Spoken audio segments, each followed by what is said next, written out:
Hey guys, welcome back to my YouTube channel. और इस video में हम एक end to end machine learning pipeline को बिल्ड करेंगे अपाचे एयरफ्लो की हेल्प से। तो सबसे पहला क्वेश्चन यही आ जाता है कि क्यों हम अपाचे एयरफ्लो की हेल्प से इस काम को कर रहे हैं। क्योंकि मशीन लर्निंग लाइब्रेरीज में ऑलरेडी पाइपलाइंस अवेलेबल है, तो उनके थ्रू भी तो ये काम हो सकता था।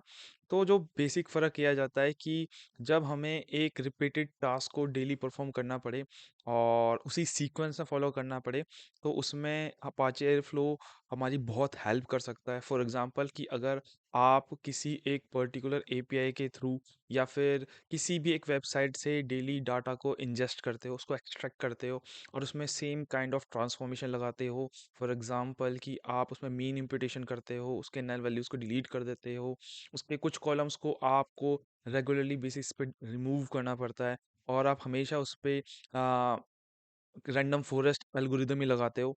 तो ये सेम ही काम आप बार-बार कर रहे हो, बस हो क्या रहा है कि आपको मैनुअली वो काम करना पड़ रहा है। तो अपाचे एयरफ्लो की हेल्प से हमें ये फ़ायदा मिलता है कि एक बार हमको बस कोडिंग करके उसको लिखना पड़ता है और उसको उसकी डेट और इंटरवल को बता देना पड़ता है। एक बार आपने उसको शेड्यूल डेट बता दिया और उसको किस बेसिस पे रन करना है, डेली बेसिस पे रन करना है, मंथली बेसिस पे रन करना है, तो अपाचे एयरफ्लो इन सारी ही चीज़ों का खुद ही ध्यान रख पाता है। तो ठीक है, उसके बाद बस हमको उसको कोड प्रोवाइड कर देना है और उस कोड के साथ हमको उसकी कॉन्फ़िगरेशन बेसिकली मतलब टाइमिंग वगैरह प्रोवाइड कर देनी है और हमको कुछ नहीं करना, वो सारे स्टेप्स को खुद ही फॉलो करने लग जाएगा। ठीक है? तो इस पूरी ही वीडियो में हम एकदम स्टार्टिंग से ये 4 काम करेंगे। सबसे पहले हम डाटा को एक्सट्रैक्ट करेंगे, उसके बाद उसको ट्रांसफ़ॉर्म करेंगे, उसके बाद ट्रांसफ़ॉर्म करने के बाद उसको एक मॉडल पे ट्रेन करेंगे और उसको फिर टेस्ट करेंगे। जब ये कंप्लीट पाइपलाइन हमारी बिल्ड हो जाएगी, तो उसके बाद हम पूरी पाइपलाइन को रन करके देखेंगे और अगर वो एफिशिएंटली रन हो जाती है, तो हमारा ये जो वीडियो का मकसद है ये सक्सेसफुल हो जाएगा और मुझे बहुत खुशी होगी कि मैं कुछ आपसे शेयर कर पाया। ठीक है? तो वीडियो को स्टार्ट करने से पहले मैं रिक्वेस्ट करूँगा कि अगर आपको मेरी वीडियोज़ से कुछ भी हेल्प मिलती है, तो कृपया इस चैनल को लाइक करें, चैनल को सब्सक्राइब करें, वीडियो को लाइक करें और कोई भी प्रॉब्लम आए तो मेरे से कमेंट में ज़रूर शेयर करें। मैं आपकी प्रॉब्लम के सॉल्यूशन ढूँढने की बिल्कुल कोशिश करूँगा। तो इसी के साथ हम वीडियो को स्टार्ट करते हैं। ठीक ठीक है? तो सबसे पहला स्टेप है कि डाटा को एक्सट्रैक्ट करना। अब मैं डाटा को एक्सट्रैक्ट किसी एक वेबसाइट से नहीं कर रहा हूँ, क्योंकि उसके लिए फिर वीडियो बहुत बड़ी हो जाती और मैंने शायद आपको लास्ट कुछ वीडियोस में वेब स्क्रैपिंग के बारे में बताया था कि हम कैसे फ्लिपकार्ट से आईफ़ोन के प्राइसेस को स्क्रैप कर सकते हैं।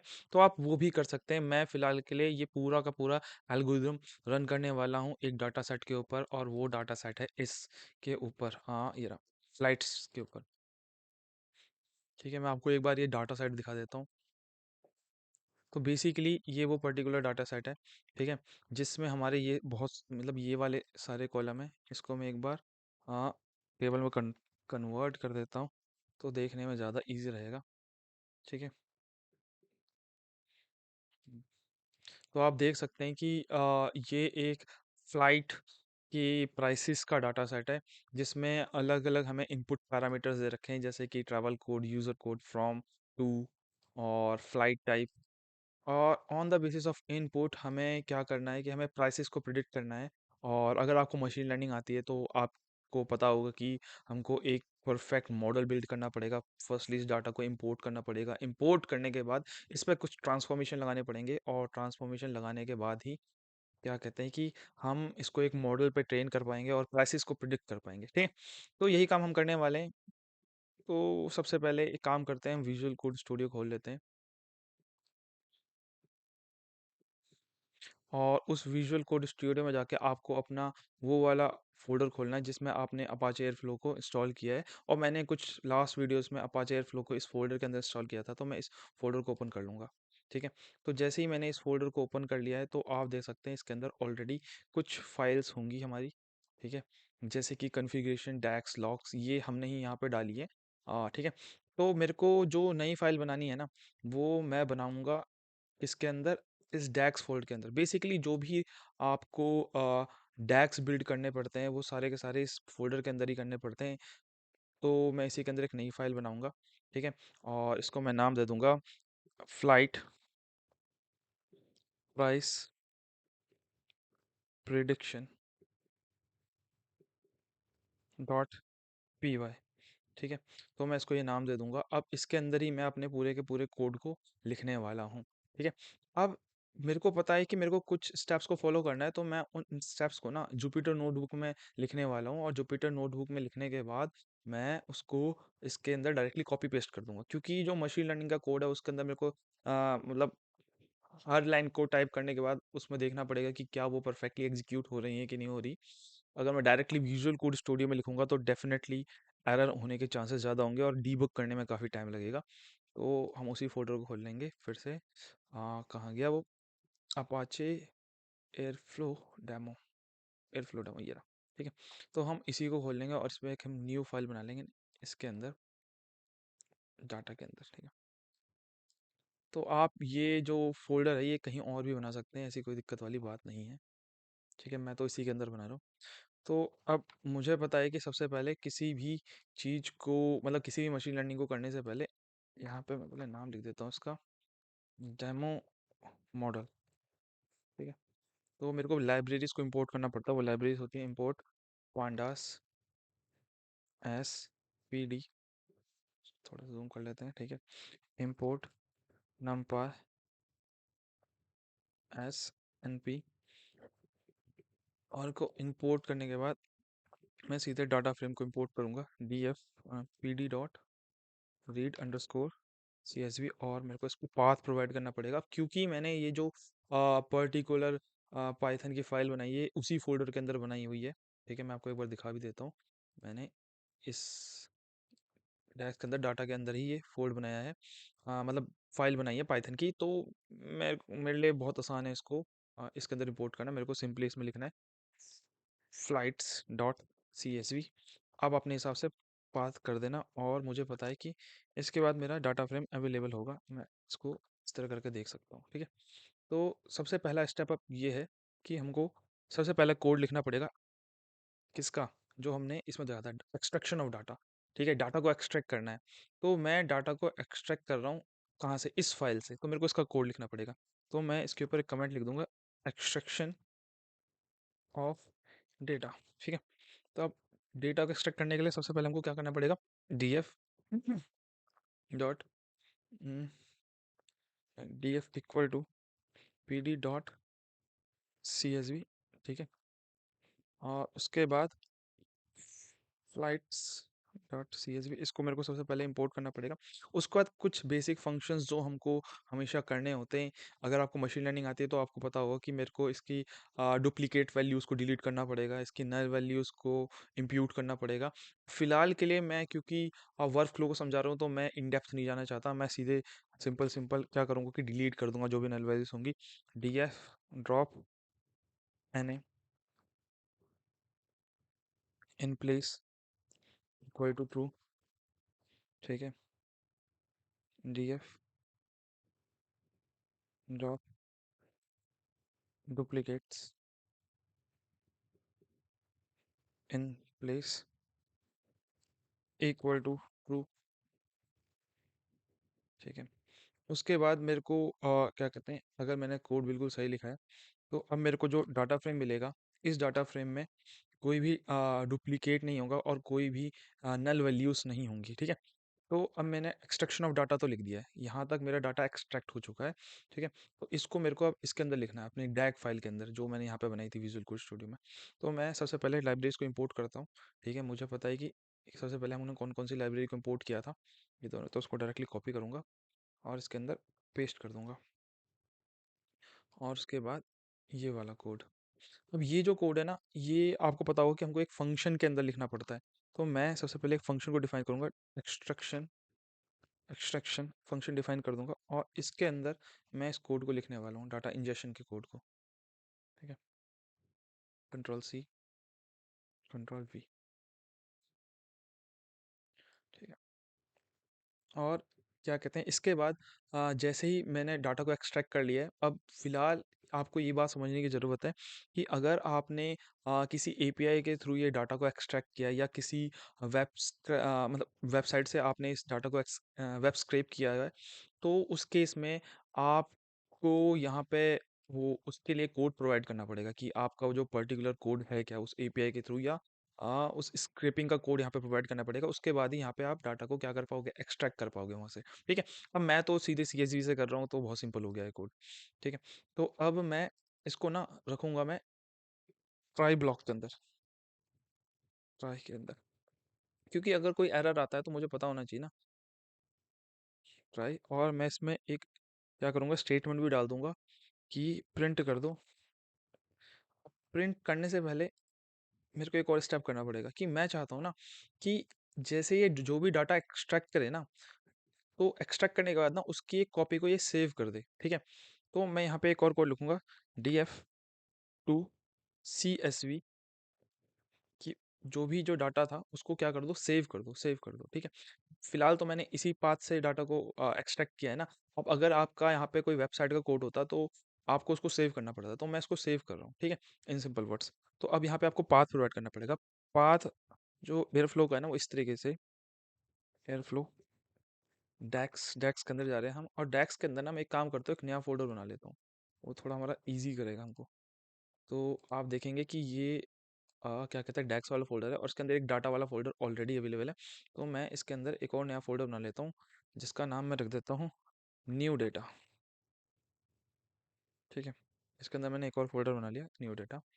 तो मैं इसकी जो कॉपी होगी उस न्यू फोल्डर के अंदर रखना चाहूँगा। तो मैं आ गया एयर फ्लो के अंदर, ये रहा एयर फ्लो। एयर फ्लो के बाद मेरे को जाना है डैक्स के अंदर, ये रहा डैक्स। और उसके बाद मेरे को जाना है इस न्यू डाटा के अंदर। तो मैं यहाँ पे उसका ही पाथ प्रोवाइड करूँगा, न्यू डेटा।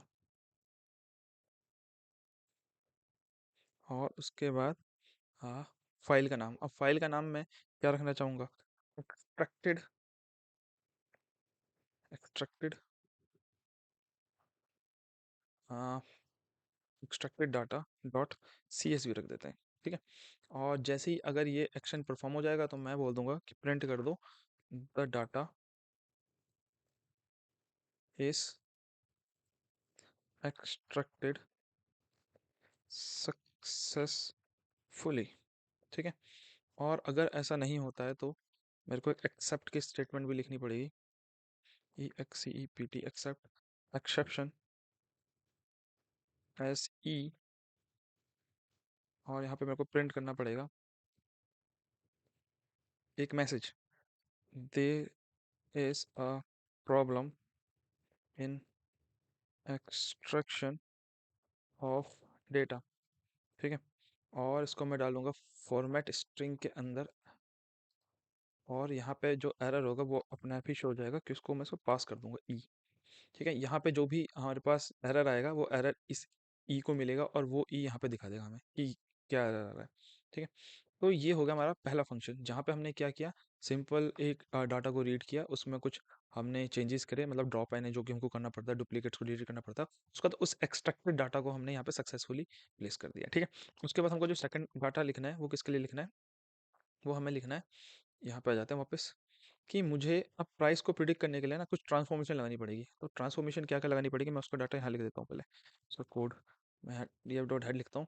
और मुझे प्राइसेस को प्रिडिक्ट करने के लिए किस किस चीज़ की नीड है, मुझे ट्रैवल कोड को डिलीट करना है, यूज़र कोड को डिलीट करना है, फ्रॉम को नहीं, फ्रॉम मेरे को चाहिए, टू मेरे को चाहिए, फ्लाइट टाइप मुझे चाहिए, प्राइसेस को तो मेरे को प्रिडिक्ट ही करना है, ये भी मुझे चाहिए, मुझे टाइम और डिस्टेंस नहीं चाहिए, एजेंसी भी नहीं चाहिए और डेट भी नहीं चाहिए। अब मुझे ये सारी कॉलम्स क्यों नहीं चाहिए, क्योंकि प्राइस को प्रिडिक्ट करने के लिए अगर मैं उसको फ्रॉम टू और फ्लाइट टाइप बता दूंगा तो ऑटोमेटिकली ये टाइम और डिस्टेंस उसको मिल जाएंगे।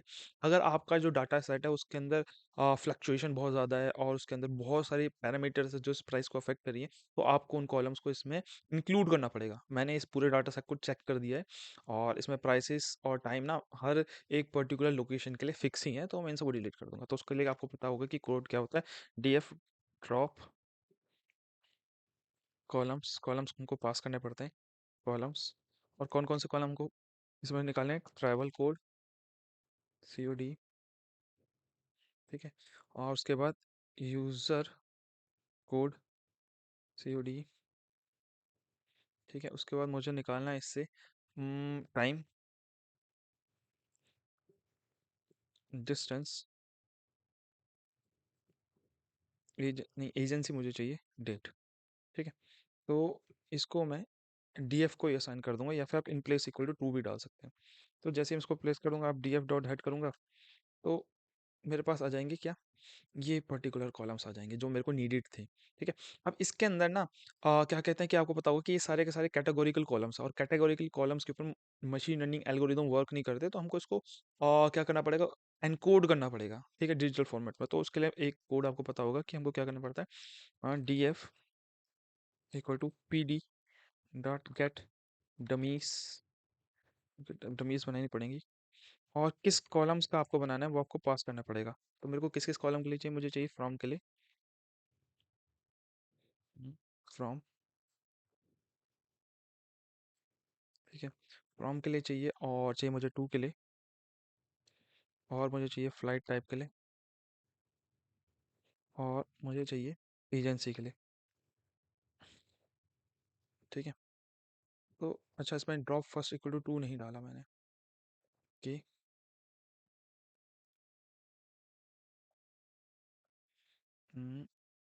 इसमें जो एरर बता रहा है वो है, अच्छा डीएफ पास नहीं किया मैंने, ठीक है, डीएफ कॉलम्स हमने डाल दिया, और drop first equal to two भी आपको पास करना पड़ेगा, ताकि आप डमी वेरिएबल ट्रैप में ना फंस जाए, ठीक है। तो उसके बाद हमारे पास एनकोडेड डाटा आ जाएगा।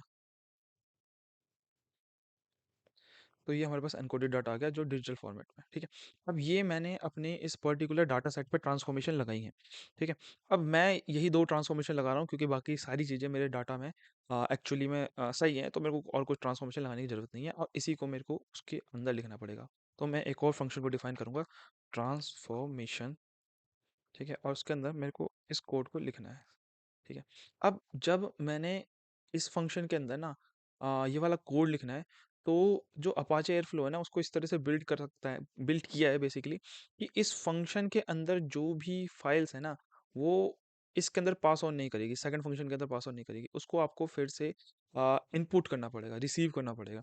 तो मेरे को पहले ये जो फाइल मैंने सेव करी थी ना, इसको मेरे को फिर से क्या करना पड़ेगा, इसके अंदर इस फंक्शन के अंदर लाना पड़ेगा। तो उसको लाने के लिए मैं फिर से ट्राई ब्लॉक लिखूंगा, ठीक है, और ट्राई ब्लॉक के अंदर मैं इसको लाऊंगा, मैं डीएफ को मेरे को फिर से इसके अंदर फिर से मेरे को P D dot read underscore C S भी लिखना पड़ेगा, और मैं इसके अंदर ये पहले वाला डाटा नहीं लाऊंगा, क्योंकि ये तो ट्रांस मतलब ये बेसिकली एक्सट्रैक्टेड डाटा नहीं है, एक्सट्रैक्टेड डाटा मेरे पास ही है।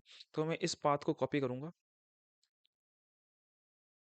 कंट्रोल सी, और इसको मैं इसके अंदर पेस्ट पेस्ट कर दूंगा, ठीक है।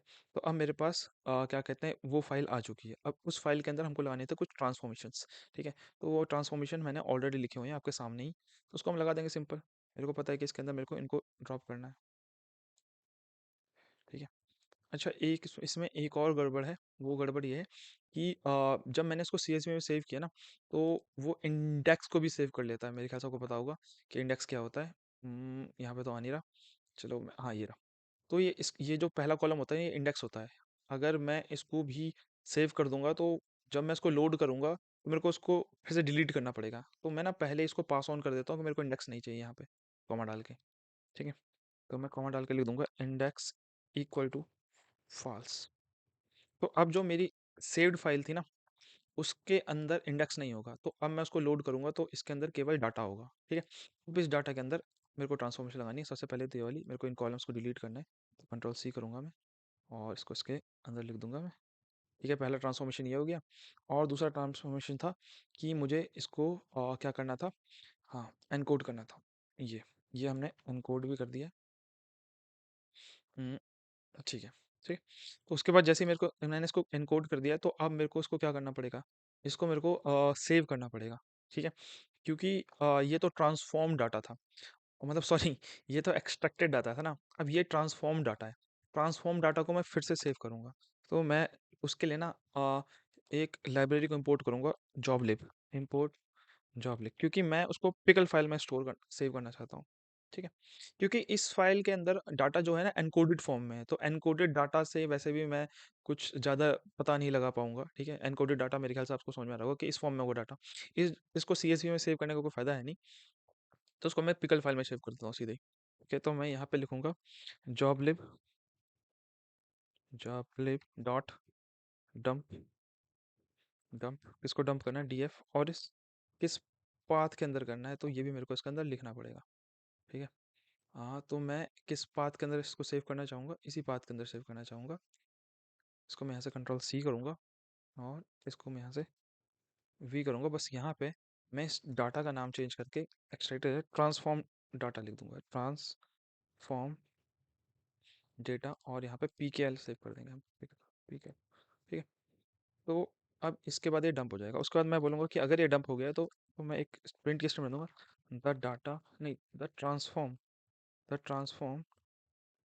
डेटा हैज सेव्ड सक्सेसफुली, ठीक है। और अगर ऐसा हो जाता है तो ठीक है, और अगर ऐसा नहीं होता तो मेरे को एक एक्सेप्ट की स्टेटमेंट डालनी पड़ेगी, एक्सेप्ट एक्सेप्शन एस ई, ठीक है। और उसके अंदर मेरे को लिखना होगा प्रिंट, इसको फॉर्मेट के अंदर लिखना पड़ेगा, there is error in transforming forming the data, और जो एरर होगा उसको यहाँ पे शो कर देगा ई, ठीक है। तो अब मैंने दो काम कर लिए यहाँ पे। मैंने एक कोड लिख दिया किसका, एक्सट्रैक्शन का, और एक मैंने लिख दिया ट्रांसफॉर्मर का। और ट्रांसफॉर्मेशन में आप अपने हिसाब से ट्रांसफॉर्मेशन को सेलेक्ट कर सकते हैं, वो आपके पर्टिकुलर डाटा सेट पर डिपेंड करेगा। मेरे डाटा सेट में केवल यही तो था, ठीक है। तो हमने दो कोड लिख दिए हैं। अब मेरे को क्या करना होता है कि इसको हाँ, मेरे को इसको स्प्लिट करना पड़ेगा और मशीन लर्निंग एल्गोरिदम को देना पड़ेगा। तो उसके लिए मेरे को क्या करना पड़ेगा, इसमें पहले तो इम्पोर्ट करने पड़ेंगे मेरे को ट्रेन टेस्ट स्प्लिट को from sklearn learn dot model selection, okay, यहाँ मैंने इंपोर्ट लिख दिया है, from sklearn dot model import train test split, ठीक है। और मैं इस पे केवल एक ही एल्गोरिदम लगाना चाहूँगा, क्योंकि मैं ऑलरेडी लगा कर देख चुका हूँ। एनसेम्बल, वो है random forest regressor, ensemble import random forest regressor, random forest regressor, ठीक है। तो इसको और इसको लगाना चाहूँगा। अब मैं इसका कोड ना डायरेक्टली इसी में लिख रहा हूँ, ठीक है, क्योंकि आपको अंदाजा होगा कि किस तरह से काम चल रहा है, ठीक है। अब उससे क्योंकि अगर मैं इसमें लिखूंगा फिर कॉपी करूंगा, काफ़ी टाइम वेस्ट हो जाएगा, तो इसको हम डायरेक्ट यहीं करते हैं, ठीक है। सबसे पहले आपको पता है कि मेरे को एक लाइब्रेरी को इंपोर्ट करना पड़ेगा, इंपोर्ट नहीं, from SK learn dot model selection import import train test split को, ठीक है, from SK learn dot ensemble import random forest regressor. और एक चीज़ और मेरे को मैट्रिक्स भी करने पड़ेंगे ना, SK learn dot metrics measure करने के लिए इंपोर्ट, एक में कर लेता हूँ मीन एब्सोल्यूट एरर, एक में कर लेता हूँ मीन स्क्वायर एरर, ठीक है, और एक में कर लेता हूँ आर टू स्कोर, ठीक है। तो ये मैंने कर दिया, ठीक है। तो अब क्या कहते हैं कि हाँ, ठीक है, अब मेरे को यहाँ पे लिखना है ट्रेनिंग का डाटा सेट, मतलब ट्रेनिंग का फंक्शन, सॉरी, ट्रेनिंग का फंक्शन मेरे को यहाँ पे लिखना है, ठीक है। तो अब मेरे को पता है कि फिर से मेरे को एक ट्राई ब्लॉक लिखना पड़ेगा, और ट्राई ब्लॉक के अंदर मेरे को कोड लिखना पड़ेगा। तो फिर से मेरे को क्या करना पड़ेगा, जो मैंने फाइल को डंप किया था ना, इसको फिर से लोड करना पड़ेगा। उसका रीज़न यही है कि इसके अंदर जो डाटा सेव्ड है वो इस फंक्शन को पास ऑन नहीं करेगा, ठीक है। तो मैं इसको क्या करूँगा, यहाँ पे लोड करूँगा, और उसके लिए लिखूँगा डी एफ, और मैं कहूँगा जॉब लिब डॉट लोड, और लोड करना है किसको, ये मैंने ऑलरेडी वो पाथ सेव किया था, इस फाइल को लोड कर दो, ठीक है, कंट्रोल वी। तो जब ये इसको लोड कर देगा तो मेरे पास अब डाटा आ गया। अब डाटा को सबसे पहले क्या करना पड़ेगा, हमको स्प्लिट करना पड़ेगा ना। तो हम स्प्लिट ही करते हैं सबसे पहले, ठीक है। नहीं, पहले हाँ, उसको हमको इनपुट और आउटपुट में अलग अलग करना पड़ेगा। तो पहले मैं लिख देता हूँ एक्स, एक्स एक्स में क्या होगा हमारे पास, होगा डी एफ प्राइस को छोड़ के बाकी सारे ना, D F dot columns equal to हाँ, प्राइस स्मॉल में है कैपिटल में, एक बार देखना पड़ेगा मुझे कि हाँ स्मॉल में, स्मॉल में। तो यहाँ पे मैं प्राइस लिखूंगा। ठीक है। ये आ गया हमारा एक्स और दूसरा होगा वाई। तो वाई में लिखना पड़ेगा डी एफ, केवल हमको चाहिए उसका प्राइस। ठीक है, तो अब एक्स के अंदर मेरे पास सारे के सारे कॉलम आ गए सिवाय प्राइस के, और वाई में सारे हो गए। अब मुझको करना पड़ेगा train test split. X train comma X test, Y train comma Y test, और ट्रेन टेस्ट स्प्लिट हमने ऑलरेडी इंपोर्ट कर दिया है। और इसमें मैं एक्स को भी पास कर दूंगा, वाई को भी पास कर दूंगा। टेस्ट साइज मैं डिक्लेयर कर दूंगा 0.2, और रैंडम स्टेट में इसको दे दूंगा 42। ठीक। हाँ, अब हमारे पास क्या आ गया, एक्सट्रेन और एक्सटेस्ट भी आ गया है। तो अब मेरे को मॉडल को ट्रेन करना पड़ेगा। तो ट्रेनिंग के लिए मेरे को पहले एक रैंडम फॉरेस्ट का ऑब्जेक्ट बनाना पड़ेगा। रैंडम फॉरेस्ट रिग्रेसर का ऑब्जेक्ट हमने बना दिया। उसके बाद मैं बोलूँगा R F dot fit, dot fit, और फिट करना है मेरे को किसको, एक्स ट्रेन को, किसके साथ, वाई ट्रेन के साथ। ठीक है। अब जैसे ही ये ट्रेन हो जाएगा, मेरा जो टेस्ट है, मतलब सॉरी ये जो मॉडल है मेरा ट्रेन हो जाएगा, इसको मेरे को सेव करना पड़ेगा। और सेव करने के लिए फिर से मैं जॉबलिब लाइब्रेरी का इस्तेमाल करूँगा। ठीक है। तो जॉबलिब डॉट डंप। ठीक है, और डंप करने के बाद मेरे को पाथ प्रोवाइड करना पड़ेगा, और फिर से मैं यही पाथ प्रोवाइड करने वाला हूँ।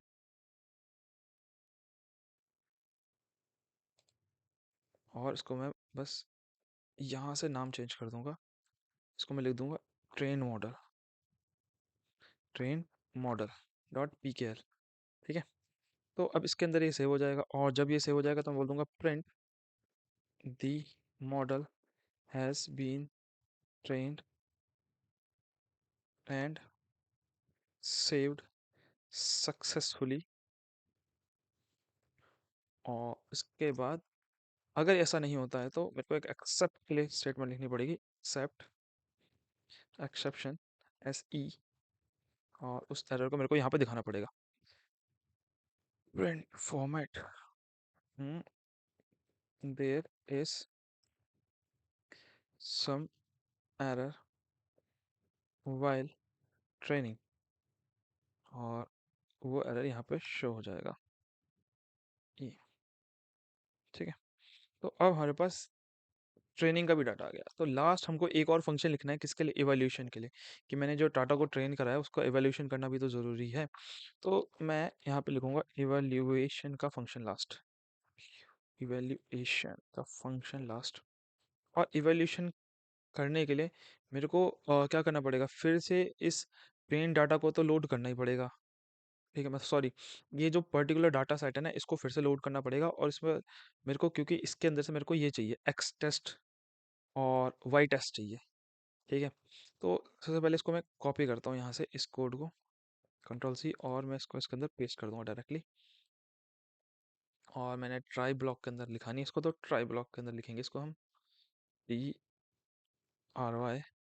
अब इससे क्या होगा कि मेरे पास सेम, कहाँ गया मेरा कर्सर, अरे यार ये दिखता क्यों नहीं है, some problem with it, I don't know why. Menu bar, status बार,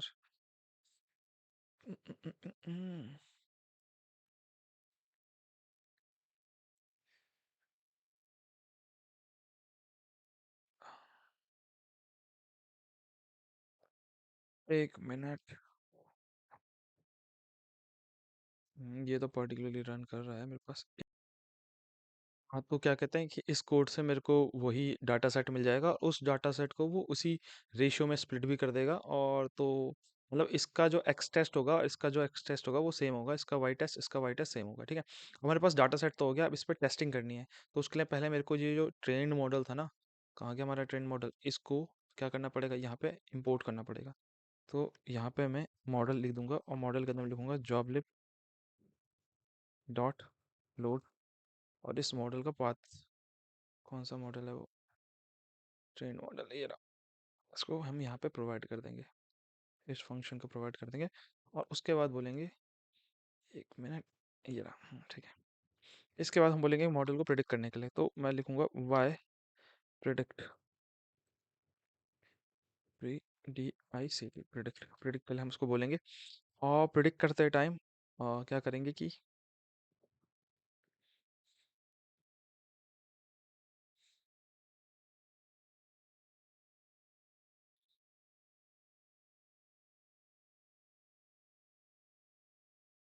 वो एकदम से पता नहीं दिमाग से वॉश आउट हो गया था कुछ दिमाग में थॉट आ गया था। ठीक है, तो हम क्या करेंगे, वाई को प्रिडिक्ट करेंगे। प्रिडिक्ट करने का कोड होता है मॉडल डॉट प्रिडिक्ट, और प्रिडिक्ट करना है हमको किसको, एक्स टेस्ट को। और उसके बाद हमको उसकी मेज़र करना पड़ेगा। तो कैसे मेज़र करेंगे हम उसको, सबसे पहले हम निकाल लेते हैं मीन एब्सोल्यूट एरर। तो उसके लिए करेंगे इसको इस तरीके से, वाई टेस्ट और वाई प्रिडिक्ट, और यही मेरे को लगाना पड़ेगा मीन स्क्वायर एरर के लिए, MEAN, mean square error, Y test और वाई प्रिडिक्ट के लिए। और लास्ट मेरे को लगाना है R2 स्कोर के लिए। तो R2 स्कोर, और यहाँ पे मेरे को लिखना पड़ेगा वाई टेस्ट और वाई प्रिडिक्ट के लिए। ठीक है, तो इसको मेरे को प्रिंट करना पड़ेगा इनको। पहले मैं लिखूंगा print the model has predicted successfully and prediction and accuracy is given below। और नीचे मैं उसका कोड लिख दूंगा, print MAE, mean absolute error में मेरे को पास ऑन करना है, इसको फॉर्मेट के अंदर डालेंगे। मीन एब्सोल्यूट एरर मेरे को पास करना है MAE को, और मीन स्क्वायर एरर में MSE में को पास करना है किसको, MSE को। और R2 स्कोर में पास ऑन करना है हमको किसको, R2 स्कोर को। तो अगर ऐसा हो जाता तो ठीक है, नहीं तो मेरे को फिर से एक एक्सेप्ट ब्लॉक लिखना पड़ेगा, except, except exception S E, और प्रिंट करना पड़ेगा मुझे एक्सेप्शन को। There is some problem while, क्या था, evolution.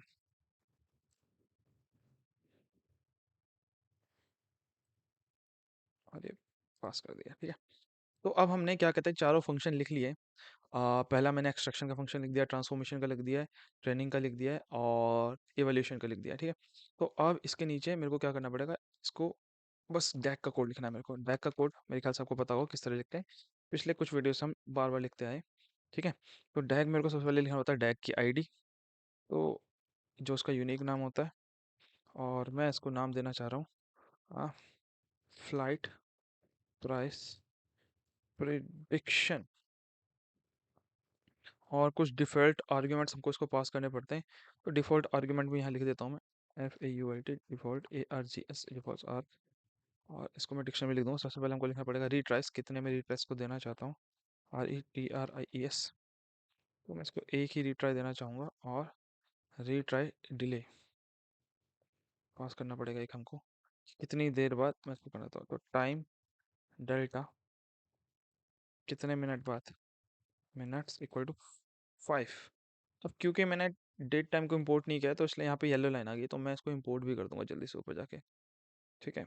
From date time import date time और टाइम डाटा, ठीक है। तो अब वो येलो लाइन गायब हो जाएगी, ठीक। तो हमने ये कर दिया, ये कर दिया। हाँ, अब इसके अंदर इसके नीचे मेरे को डिफ़ॉल्ट आर्ग्यूमेंट को FAULT डिफ़ॉल्ट आर्क्स में डिफ़ॉल्ट आर्क्स को ही पास करना पड़ेगा। और उसके बाद येलो लाइन, अच्छा स्पेलिंग गलत है, ULD, ठीक है। हम्म,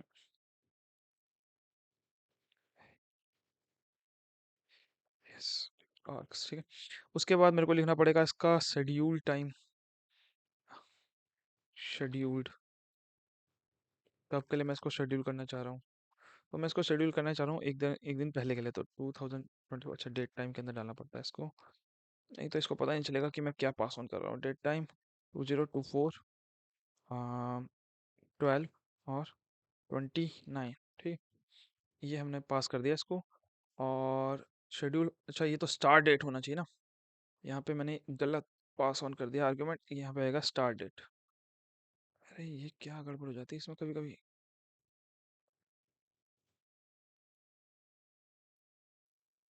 START start date, date time 2024, 12 और 29, ठीक। और उसके बाद शेड्यूल, SHEDULE, शेड्यूल। और मैं इसको पास करूँगा डेली, कि एक बार ये डेली रन हो जाए, ठीक है। और लास्ट में एक स्टेटमेंट और आपको देनी पड़ेगी, catch up equal to false. Catch up equal to false इसलिए आपको देनी पड़ेगी क्योंकि आपने डेट एक दिन पहले की दी है, और अगर आप नहीं देंगे तो उसको लगेगा कि उसने कुछ मिस कर दिया, और वो बहुत जल्दी जल्दी से इस वर्क फ्लो को एग्जीक्यूट करने लग जाएगा, इसकी बहुत सारी कॉपीज को एग्जीक्यूट करने लग जाएगा, ठीक है। तो इसलिए कैचअप इक्वल टू फॉल्स देंगे। तो अब हमने ये काम भी कर दिया है। इसके अंदर कुछ प्रॉब्लम दिखा रहा है ये, कैचअप इक्वल टू फॉल्स सही तो है। एस, अच्छा अच्छा, मैंने क्लोज नहीं किया इसको, SDAG, ठीक है हाँ। तो अब ये भी हमारे पास हो गया। अच्छा डैक को हमने इंपोर्ट नहीं किया, इसलिए यहाँ पे येलो लाइन आ रही, तो हम क्या करते हैं, पहले डैक को इंपोर्ट कर देते हैं। डैक को भी इंपोर्ट करता हूँ, पाइथन ऑपरेटर को भी। तो from Airflow import DAG, और from Airflow dot operators dot Python import Python operator, ठीक है। तो हमने ऑपरेटर को भी इंपोर्ट कर लिया और डैक को भी इंपोर्ट कर लिया, तो अब यहाँ पे लाइन नहीं आएगी, ठीक है। अब हमको बहुत सिंपल काम रखना है, हमको बस क्या करना है कि यहाँ पे नए नए टास्क बनाने हैं, और उस टास्क को ये फंक्शन असाइन कर देना है। तो सबसे पहला टास्क मेरा टास्क 1 होगा, जिसका काम था एक्सट्रैक्ट करना। तो मैं यहाँ लिख दूंगा टास्क 1 ऐसा कमेंट, टास्क 1, और इसके अंदर मैं लिखूंगा एक्सट्रैक्ट का, एक्सट्रैक्ट। और क्योंकि मैंने पाइथन लिखा पड़ा है, तो पाइथन ऑपरेटर का इस्तेमाल करना पड़ेगा। और इसके अंदर मेरे को पहले टास्क आईडी लिखना पड़ेगा, कि इस टास्क की आईडी में क्या देना चाहूँगा, इसका यूनिक नेम बेसिकली। और मैं इसका यूनिक नेम दूंगा, एक्सट्रैक्शन ही ले देते हैं खाली, एक्सटेंशन। और इसके अंदर पाइथन कॉलेबल करके एक आर्ग्यूमेंट होता है, और उसको आपको एक फंक्शन देना पड़ेगा। जो सबसे पहला फंक्शन था आपके पास, एक्सट्रैक्शन वाला, Ctrl+C, और इसको मैं यहाँ पे पेस्ट कर दूंगा। ओके, यहाँ पे ई नहीं आया, एक्सट्रैक्शन, ओके, ठीक है। तो ये तो हो गया हमारा पहला टास्क। दूसरा टास्क था हमारा ट्रांसफॉर्म, ट्रांसफॉर्म। तो फिर से मेरे को यही कोड लिखना है, पाइथन ऑपरेटर, और इसका टास्क आईडी, और इसके टास्क आईडी को मैं फिर से ट्रांसफॉर्म ही दे दूंगा, ठीक है। आप चाहे तो कुछ और भी दे सकते हैं। और पाइथन कॉलेबल करके मुझे इसमें सेकंड वाला फंक्शन को पास ऑन करना पड़ेगा। सेकंड वाला फंक्शन दे वाला ट्रांसफॉर्मेशन, Ctrl+C। तो यहाँ पे मैं पास कर दूंगा उसको, ट्रांसफॉर्मेशन, ठीक है। तो ये क्या दूसरा फंक्शन, तीसरा था हमारा, तीसरा टास्क था। अच्छा, उसके ऊपर कमेंट नहीं लिखा मैंने, कमेंट लिख देते हैं। ये था मेरा टास्क 2। उसके बाद आएगा टास्क 3, ठीक है। तो लिखेंगे, तीसरा था हमारे पास क्या, ट्रेनिंग, ट्रेनिंग, तो ट्रेनिंग में फिर से आपको पाइथन ऑपरेटर को पास ऑन करना पड़ेगा और उसमें फिर से आपको टास्क आईडी देनी पड़ेगी, टास्क आईडी, और टास्क आईडी में फिर से दे दूंगा ट्रेन, कि यहाँ पे ये ट्रेन हो रहा है। बाकी आप कुछ भी दे सकते हैं और फिर से पाइथन कॉलेबल को कॉल करना पड़ेगा, पाइथन कॉलेबल, ठीक है। और इसके अंदर आपको थर्ड वाले फंक्शन को पास करना पड़ेगा। तो थर्ड वाला फंक्शन हमारे पास ये रहा, ट्रेनिंग,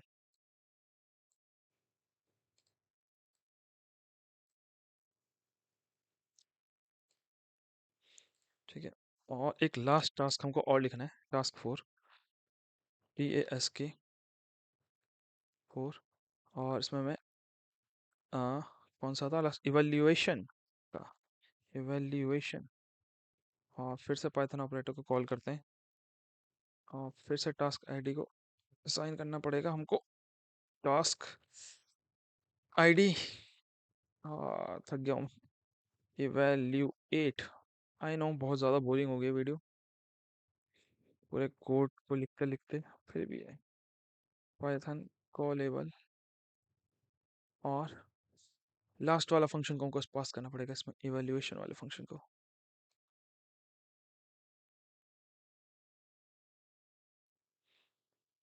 तो ये वाला फंक्शन मैंने पास कर दिया, ठीक है। तो इसके साथ ये भी हमारा कंप्लीट हो गया। अब हमने सारा कोड लिख दिया, अब इसको हमको सीक्वेंस देना पड़ेगा। तो सबसे पहले एक्सट्रैक्ट करना है, तो सबसे पहले ये आएगा, उसके बाद आएगा आपका कौन सा वाला, ट्रांसफॉर्म, ट्रांसफॉर्म, और उसके बाद आएगा आपका ट्रांसफॉर्म करने के बाद ट्रेनिंग, और उसके बाद आपका आएगा ट्रेनिंग के बाद इवैल्यूएशन। अच्छा, ट्रेनिंग में ये कलर चेंज कर रहा है, इसको कुछ नाम चेंज कर देते हैं इसका, लेकिन अगर मैं नाम चेंज करूँगा मेरे को पूरे को चेंज करना पड़ेगा, कि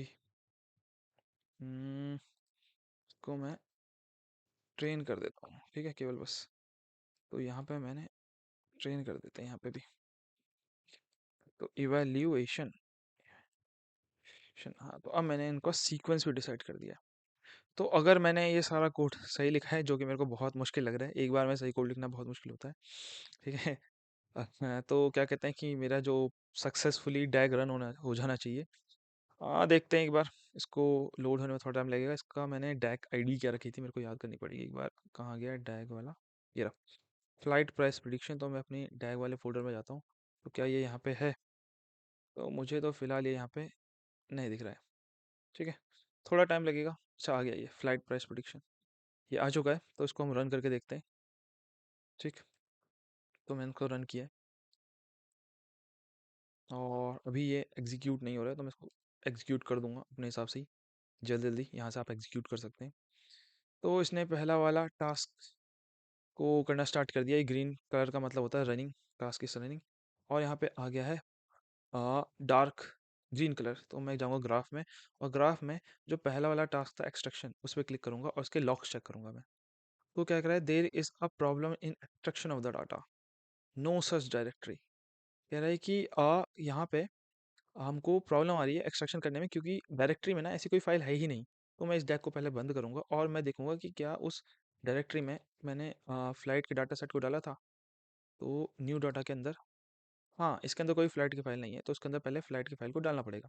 तो मैं इसको यहाँ से कंट्रोल C करूँगा और इस फाइल को इस न्यू डाटा के अंदर मैं पेस्ट कर दूंगा, ठीक है। अब मैं जब मैंने पेस्ट कर दिया, तो मैं कोड में जाऊँगा, इसको कंट्रोल सेव करूँगा फिर से, और मैं अपने डैक को फिर से रिफ़्रेश करूँगा, और रिफ़्रेश करने के बाद मैं इसको फिर से रन करने की कोशिश करूँगा, और मैं इसको ट्रिगर कर दूँगा यहाँ से अभी के लिए, ठीक है। फिर से ही ग्रीन आ गया है इसमें, और फिर से ही ग्रीन हो गया, तो फिर से मैं लॉग्स में जा सकता हूँ, ग्राफ, और ये आ गया, और logs, there is a problem, no such directory exist.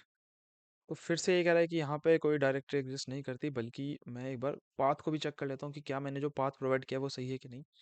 तो मैं जाऊँगा अपने कोड में, और मैं पहले वाला देखूंगा कि इसके अंदर मैंने, अच्छा, हाँ हाँ, एक्चुअली क्या कहते हैं कि मैंने पाथ ही गलत प्रोवाइड किया है।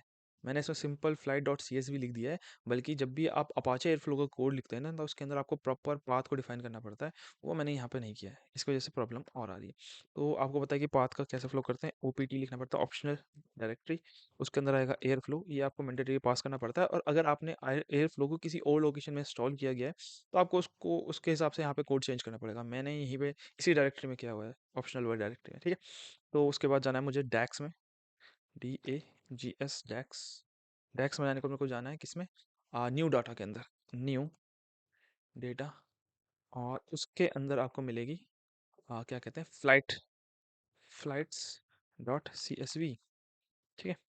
तो अब मैंने शायद करेक्टली पाथ डिफाइन कर दिया है, O P T optional Airflow new, और DAGs new data flight C S V. Okay, control save कर दूंगा इसको मैं। और फिर मैं इसको रिफ्रेश करूंगा एक बार, और मैं इसको फिर से रन करने की कोशिश करूंगा। अब ये खुद से रन नहीं होगा, तो मैं इसको फिलहाल के लिए ट्रिगर करूंगा, मैं वेट नहीं करना चाहता। तो इस बार शायद ये हो जाना चाहिए। हम्म, ठीक है। तो इसमें जा रहे हैं हम, इसमें जा रहे हैं, और यहाँ पे लॉक्स चेक कर रहे हैं। ठीक है, तो पहला तो उसने देखो इन्फो के अंदर लिख दिया है, आपको पता नहीं दिख रहा है नहीं दिख रहा। द डाटा इस एक्सट्रैक्टेड सक्सेसफुली, मतलब जो पहला एरर था वो तुमने सॉल्व कर लिया, ठीक है। दूसरा एरर में जाते हैं, तो there is error in transforming the data, job leave has no attribute dump. Okay, तो हमने सेकंड वाले जो फंक्शन था उसमें कुछ गड़बड़ करी है। इसको मैं फिर से ऑफ करूंगा और फिर से सेकंड वाले फंक्शन में जाऊंगा, तो पहला वाला फंक्शन तो बिल्कुल काम कर रहा है, ठीक है, बढ़िया। इसमें जाते हैं, इसमें क्या प्रॉब्लम आ रही है। तो जब मैंने इसको डमीज में किया ना, तो मैंने इसको पिकल फाइल में कन्वर्ट ही नहीं किया, ठीक है। ये प्रॉब्लम आ रही है मेरे ख्याल से, मेरे को इसको पहले पिकल फाइल में कन्वर्ट करना पड़ेगा। तो इसके अंदर मैं करूँगा DF to pickle, ACLE, pickle file में कन्वर्ट करके सेव करना पड़ेगा। और मेरे को इसमें पाथ डिफाइन करना पड़ेगा। तो पाथ मेरे को पता है ऑलरेडी, ये वाला पाथ है, कंट्रोल C, ठीक है। और ये रहा। तो अब मैंने पिकल फाइल में कन्वर्ट भी कर दिया और इसको सेव भी कर दिया, और अब मेरे को इस डंप की करने की ज़रूरत नहीं है। डाटा फ्रेम को पिकल फाइल में कन्वर्ट करके अब मैं इसको सेव करूँगा। और अब मैं फिर से अपने डैग में जाऊँगा, इसको रिफ्रेश करूँगा, और फिर से इसको रन करूँगा एक बार और अगर ये रन नहीं होगा खुद से, तो इसको ट्रिगर कर दूंगा।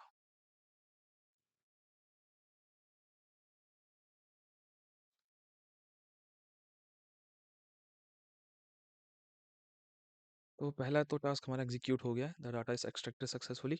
और दूसरे पे जाते हैं हम, ठीक है। दूसरे पे जाते हैं, ओके। दूसरे का भी कुछ नहीं आया, डिटेल्स, इक्विपमेंट, ग्राफ। सेकंड वाले का लॉग्स, ओके। सेकंड वाले में क्या कर रहा है, the data has transform successfully. तो सेकंड वाला हमारा, सेकंड वाला कोड भी आप देख सकते हैं, सेकंड वाले कोड ने भी हमको बोल दिया कि डाटा ट्रांसफॉर्म हो चुका है, ठीक है।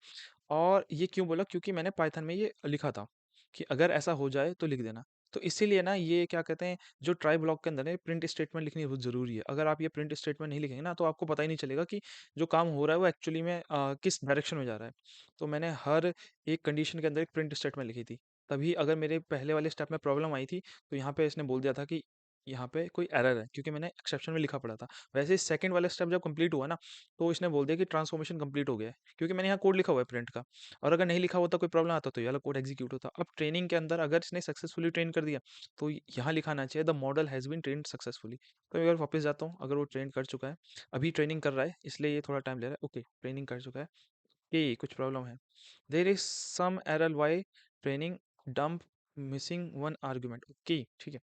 तो इसने ट्रेनिंग कर ली थी मेरे ख्याल से, और डंप की वजह से कोई प्रॉब्लम आ रही है। इसको मैं फिर से ऑफ करूँगा, और फिर से मैं अपनी फाइल के पास जाऊँगा, और मैं देखूँगा इवैल्यूएशन में तो कोई प्रॉब्लम नहीं आ रही है, डंपिंग में प्रॉब्लम आ रही है। ओके, तो ये रहा, ठीक है। जॉब, अच्छा, मैंने किस फाइल को डंप करना है ये तो मैंने यहाँ पे बताया ही नहीं, ठीक है। तो मेरे को यहाँ पे ये फाइल को भी पास ऑन करना था, इस मॉडल को भी पास ऑन करना था। तो मेरे को ये RF को कॉपी करके इसमें पेस्ट करना है। तो इसको मैं स्पेस दबाता हूँ। पता नहीं क्या हो गया कि इसके अंदर मैं स्पेस मार रहा हूँ तो ये पीछे वाले वर्ड्स को गायब कर दे रहा है, आई डोंट नो। तो मैं लिखूंगा RF, और उसके वालों फाइल के पाथ को मेरे को इसमें देना पड़ेगा। ट्रेंड वाला कहाँ गया, ये रहा, कंट्रोल C, और इसके अंदर कंट्रोल V।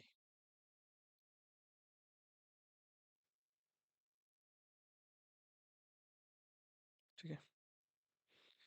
तो अब मेरे ख्याल से अब डंपिंग की प्रॉब्लम भी सॉल्व हो जानी चाहिए। ठीक है। तो अब देखो इसने आप यहाँ भी देख सकते हैं कि there is some error while training. अब ये अगर मैंने एक्सेप्ट के अंदर नहीं लिखा होता ना, तो मेरे को पता ही नहीं चलता कि कुछ गड़बड़ हो भी रही है कि नहीं हो रही है, क्योंकि मैंने यहाँ लिखा हुआ है ट्रेनिंग के अंदर, तो मेरे को पता चल रहा है क्या प्रॉब्लम हो रही है। तो इसको मैं फिर से रिफ्रेश करूँगा और फिर से मैं इसको रन करूँगा। ठीक है। और अगर ये खुद से नहीं होगा एग्जीक्यूट, तो इसको ट्रिगर कर दूंगा।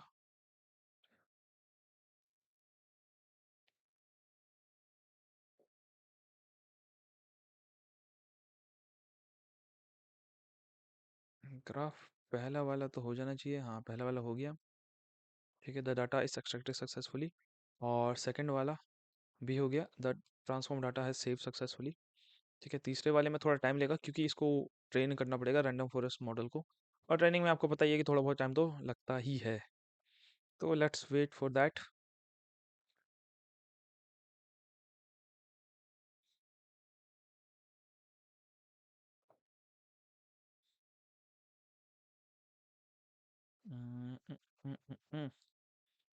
तो बाकी तो कोड मेरे ख्याल से बिल्कुल परफेक्ट है।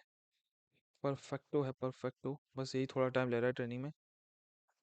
ओके। देखो, the model has been train successfully, मतलब तीसरा वाला स्टेप भी हमारा डन। फोर्थ स्टेप पे जाते हैं। तो there is some problem by evolution, मतलब इसने एक्सेप्शन वाले ब्लॉक को कर दिया। Can not access local variable R two score where it is associated with value. Okay, कुछ आर टू स्कोर से रिलेटेड प्रॉब्लम है और there is some problem by evolution बोल रहा है। मतलब मेरे इवोल्यूशन वाले ब्लॉक में मैंने ये वाला जो कोड लिखा था, ये हो गया है रेडी। तो देखते हैं क्या प्रॉब्लम आ रही है। R two score, Y test, Y predict है तो सही। आर टू स्कोर को मैंने यहाँ से इनपुट भी किया था। ओके। अच्छा, मैंने यहाँ से ये नाम कुछ अलग देना चाहिए था क्या। आर टू देख के देखते हैं। ठीक है। तो मेरे ख्याल से अब प्रॉब्लम सॉल्व हो जाए, और यहाँ से भी चेंज कर देता हूँ मैं।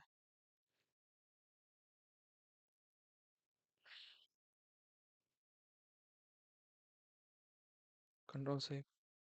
तो अब क्या कहते हैं, वेरिएबल नेम क्योंकि सेम हो गए थे मेरे ख्याल से, इस वजह से प्रॉब्लम आ रही थी। बाकी तो मेरे ख्याल से कोई प्रॉब्लम है नहीं।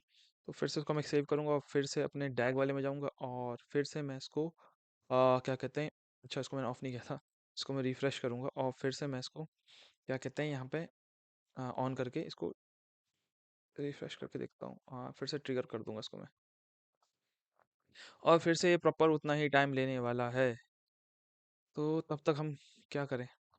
तब तक मैं आपको एक चीज़ बता देता हूँ कि इन केस की अगर आपने मतलब मान लेते हैं कि कोई एक लाइब्रेरी है, वो आपने इस पर्टिकुलर एयर फ्लो में मतलब अभी मैं आपको करके दिखाऊंगा तो ज़्यादा समझ में आएगा, ऐसे तो समझ में नहीं आने वाला है।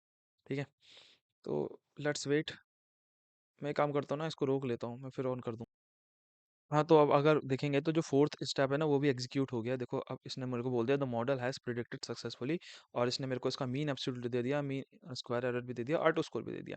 तो मेरे ख्याल से आपको समझ में आ गया होगा कि वीडियो से कैसे मैंने एक्सट्रैक्ट किया डाटा को, उसको मैंने ट्रांसफॉर्म कैसे किया, ट्रेन कैसे किया और टेस्ट कैसे किया। उसके लिए हमने सिंपल 4 फंक्शन लिखे थे पाइथन के, और 4 फंक्शन को हमने बस डैग की हेल्प से 4 टास्क को असाइन कर दिया, और उन टास्क का मैंने सीक्वेंस लास्ट में डिसाइड कर दिया। ठीक है। तो अब फ़ायदा क्या हुआ इससे मुझे? जो बेसिक फ़ायदा ये हो ना कि ये कोड मैंने लिख दिया है और मैंने अपाचे एयरफ्लो को बता दिया है कि मेरे इस डेट से स्टार्ट करना और डेली इसको रन करना।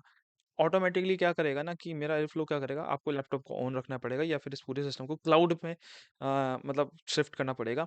तो अगर आपके पास आपका लैपटॉप ऑन है, तो डेली ये क्या करेगा, इस पर्टिकुलर एक्सट्रैक्शन को परफॉर्म करेगा। हाँ, डेफिनेटली यहाँ पे जो मैंने फाइल प्रोवाइड की थी वो तो मेरी लोकल पीसी पे थी, बट अगर ये आपका किसी नेट पे है, मतलब किसी एक पर्टिकुलर वेबसाइट के अंदर ये डाटा है, तो ये डेली जाएगा, उससे डाटा को एक्सट्रैक्ट करेगा और फिर से यही सेम फंक्शन को परफॉर्म करता जाएगा। तो इससे हमें ये फ़ायदा होगा कि ना मुझे बार-बार लैपटॉप ऑन करके मैनुअली उस डाटा को एक्सट्रैक्ट नहीं करना, ये क्या कुछ चेक चेक नहीं करना। मेरे को बस आना है, अपने एयरफ्लो को ऑन रखना है, और एयरफ्लो में आके मेरे को सीरियसली दिख जाएगा कि आज के हिसाब से मेरे मॉडल की एक्यूरेसी कैसी है। तो इसके हिसाब से मैं पता भी लगा पाऊँगा कि क्या मेरा मॉडल न्यू डाटा पे सही परफॉर्म कर पा रहा है या नहीं कर पा रहा है, कुछ प्रॉब्लम आ रही है। तो इसके अंदर आप बहुत सारे तरीके के चेंजेस कर सकते हैं। The chance of possibility is infinite, so you can just tweak it according to your wish. So it's up to your wish. ठीक है? तो बेसिकली यहाँ तक हमारा काम हो चुका है। अब मैं आपको जो दिखाना चाह रहा था वो ये है कि अगर मान लेते हैं, पहले मैं इस टैब को ऑफ कर लेता हूँ, ठीक है? इसको मैं सेव कर देता हूँ। ओह सॉरी, इसको नहीं। तो अब अगर मैं ना इसमें मैं क्या कहते हैं, एक और लाइब्रेरी को इंपोर्ट करता, import matplotlib dot pyplot S P L T, ठीक है? इसको अगर मैं इंपोर्ट करता, ठीक है, तो अब क्या प्रॉब्लम आएगी देखो। मैं फिर से अपने वेबसाइट पे जाऊंगा और डेक्स को चेक करूंगा, तो अब मेरे को इसने एरर दे दिया कि नो मॉड्यूल नेम मैटप्लॉटलिब, कह रहा है कि ऐसा कोई मॉड्यूल है ही नहीं इसके पास। तो ऐसा हुआ क्यों? क्योंकि ये जो मैं अपाचे एयरफ्लो रन कर रहा हूँ ना, ये डॉकर की हेल्प से रन कर रहा हूँ, और डॉकर आपको पता होगा डॉकर कंटेनर्स के अंदर रन करता है, और उस कंटेनर के अंदर ना उसको हर एक लाइब्रेरी की एक इमेज चाहिए होती है रन करने के लिए। तो मेरे उस कंटेनर में वो इमेज है ही नहीं। तो इन केस अगर आप कोई ऐसा एरर देखें, तो उस एरर को सॉल्व करने के लिए आपको क्या करना पड़ेगा, जो आपने initially docker compose Y file करी होगी ना, इसके अंदर जाना पड़ेगा, और इसके अंदर ना आपको ये दिख जाएगा पिप एडिशनल रिक्वायरमेंट, ये वाला कोड दिख जाएगा इस फाइल के अंदर जाकर, और इसके अंदर आपको बस लिख देना है, जैसे मैंने यहाँ पे सेकिट लर्न लिखा हुआ है, क्योंकि इनिशियली जब मैं ये कोड को खुद से लिख रहा था, मतलब आपको समझाने के लिए, तो मेरे को इसने सेम ऐसे ही एरर दिया था, और यहाँ पे इसने बोल दिया था नो मॉड्यूल नेम एसक्यूएल, तो मैंने इसलिए लिख दिया। अब आपको यहाँ पे कुछ नहीं करना, आपको स्पेस मार के मैट प्लॉट लिख देना है, ठीक है? मैट प्लॉट लिब डॉट, ठीक है, पाई प्लॉट, नहीं मैट प्लॉट लिब, ठीक है? तो जैसे ही आप ये लिख देंगे ना, उसके बाद आपको क्या करना है ना, इसको मैं फिलहाल के लिए हटा देता हूँ। यहाँ पे लिख के पिप एडिशनल रिक्वायरमेंट लिख के आपको अपने टर्मिनल में जाना है, और टर्मिनल में जाके ना इस कंटेनर को फिर से आपको मतलब रिमूव करना है। रिमूव कैसे करेंगे आप, बहुत आसान है, डॉकर कंपोज डाउन, ऐसे लिखना है आपको, और उसके बाद क्या कहते हैं, ये डॉकर कंटेनर्स को ऑफ कर देगा। ऑफ करने के बाद आपको उन डॉकर कंटेनर्स को वापस से ऑन करना है, और ऑन ऑन करने के लिए मेरे ख्याल से आपको कोड पता होगा, उसका होता है डॉकर कंपोज अप, सिंपल, ठीक है? जैसे ही आप डॉकर कंपोज अप करोगे ना, ये इस पर्टिकुलर कॉन्फ़िगरेशन फाइल पे जाएगा, और ये यहाँ पे देखिएगा कि इसको एडिशनल कौन कौन सी लाइब्रेरी चाहिए। तो यहाँ पे अगर मैटप्लॉटलिब लिखा होगा तो ये इसको डाउनलोड कर देगा, और उसके बाद आपका ये वाला जो एरर था ना, ये रिजॉल्व हो जाएगा, ठीक है? तो मेरे ख्याल से आपको समझ में आया होगा कि किस तरीके से आपको इस एरर को रिजॉल्व करना है, जो आपके मतलब मॉड्यूल से रिलेटेड होगा। तो इसी के साथ हमारा इस वीडियो का मकसद समाप्त हुआ, और हमने सक्सेसफुली क्या कहते हैं, एक end to end machine learning pipeline को बिल्ड किया, और जिसके अंदर आप अपने हिसाब से कोई भी चेंजेस कर सकते हैं। मैं इसके नीचे इसका कोड दे दूंगा, और thank you very much for watching this video, and if I had helped you, if I have helped you in any way, then definitely like this video and comment down. So bye bye.